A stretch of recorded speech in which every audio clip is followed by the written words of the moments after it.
10 ஊடா இருந்தாலும் 10 பேரா இருந்தாலும் 2 ஊடா இருந்தாலும் அந்த ஊர்ல ஒரு ஊடு இருக்கட்டும். ஏன்னா அந்த ஊர் மத்தியில கோயில் கட்டி எனக்கு கும்பாபிஷேகம் போடுங்க.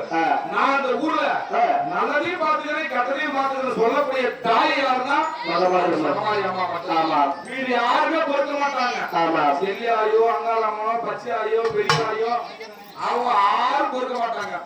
நாம செய்யற பாவவினைகள் நாம செய்யற கர்மவினைகள் நாம என்னென்ன பண்றோமோ அனைத்தையும் பொறுத்து காட்டுன்னு நம்ம பெற்ற தாய் போல வளர்க்கறது இந்த மகமாரி அம்மா.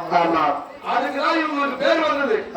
மந்தைய மறைச்சு வந்தவனே மாற பிளந்து என் மாமன் சிவபெருமான் இருக்காரு.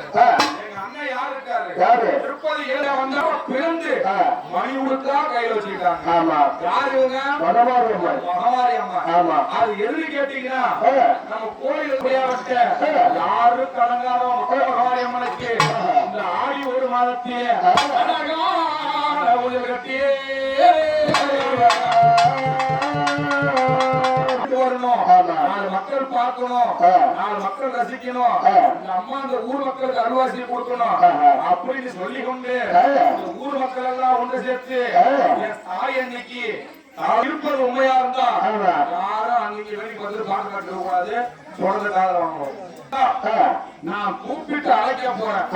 இந்த ஊர்ல யார் யார் மேல எந்தெந்த சக்தி இருக்கோ ஏ ஆயா மகமாரி, ஏ ஆயா மகமாரி, மரியம்மா, ஊர்ல யார் யார் மேல எந்தெந்த சக்தி இருக்கோ இந்த ஊர்ல இருப்பது உண்மையா இருந்தா நான் கூப்பிட்டு வந்தாதான் உனக்கும் பெருமை எனக்கும் பெருமை. இந்த ஊருக்கு அதான் பெருமை.